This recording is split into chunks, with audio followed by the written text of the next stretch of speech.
In a bid to cut off supply chain of hard drugs in Nigeria, Vice President Osibanjo has urged the National Drug Law Enforcement Agency, NDLEA, and other stakeholders to step up their game towards breaking illicit drug supply and distribution chains in the country. This was revealed at the United Nations International Day Against Drug Abuse and Illicit Drug Trafficking organized by the NDLEA in conjunction with the United Nations Office on Drugs, MTN and EU on Monday at the State House Banquet Hall, Abuja. Osibanjo applauded the body of NDLEA for its commendable work towards the number of drug users it has counseled and rehabilitated within the year.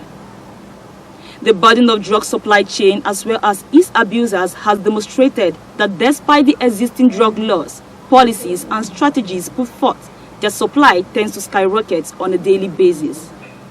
It has also been observed by researchers that vehicles supplying food and other valuables within the country are used in smuggling hard drugs across the corners of the country. Meanwhile, the Vice President, being a special guest of honor at the event, said in his words, "I am glad to hear that in 2021, about 8,000 drug users were counseled and rehabilitated by the NDLEA, and in the first half of this year alone, over 11,000 drug users have been counseled and treated," unquote. Also at the event, the NDLEA chairman, Buba Mawa, while giving his opening speech, disclosed that the World Drug Report 2021 indicated that drug use killed almost 500,000 people in 2019. Buba added that with a total of 80,000 people who inject drugs, that is PWID, the risk of spread of HIV, hepatitis C, and other blood-borne diseases was high, and this in turn raised the stakes of public health crisis. Speaking further, the country representative, Oliver Stokes, said that the UN has renewed its commitment to end the scourge and support those who fell victim to it.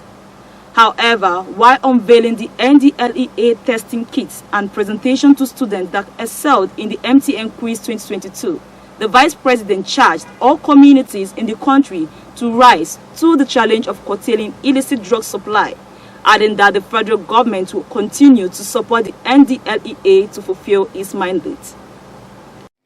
I'm honored to join you today at this year's United Nations International Day Against Drug Abuse and Illicit Drug Trafficking. The observance of the day goes beyond rituals, and it's a highly important commemoration of the joint, solemn, and unwavering commitment of UN member nations to take and strengthen action towards achieving a world free of drugs. And this is an important objective indeed.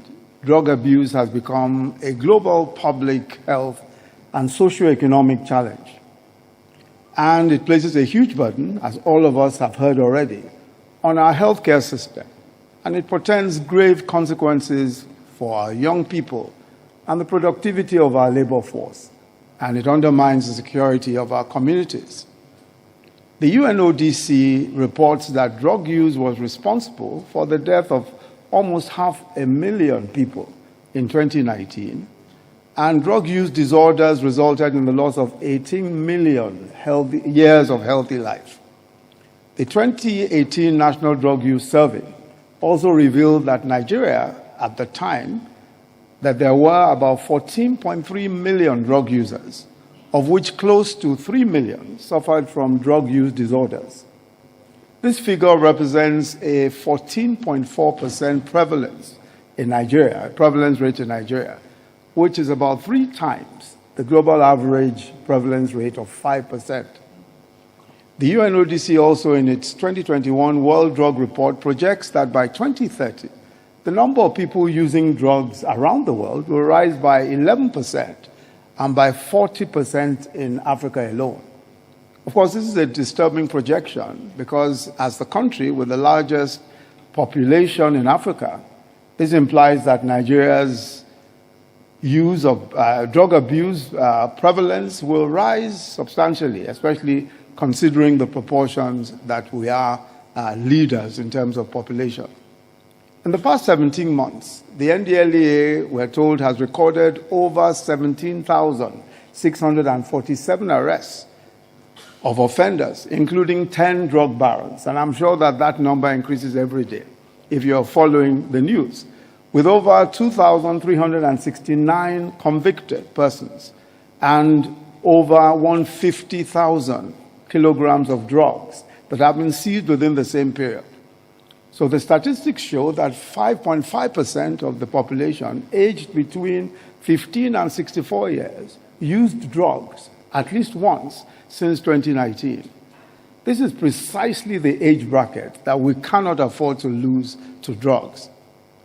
And if you look at the theme of this year's International Day Against Drug Abuse and Illicit Drug Trafficking, it turns our attention to a rather different dimension of the problem.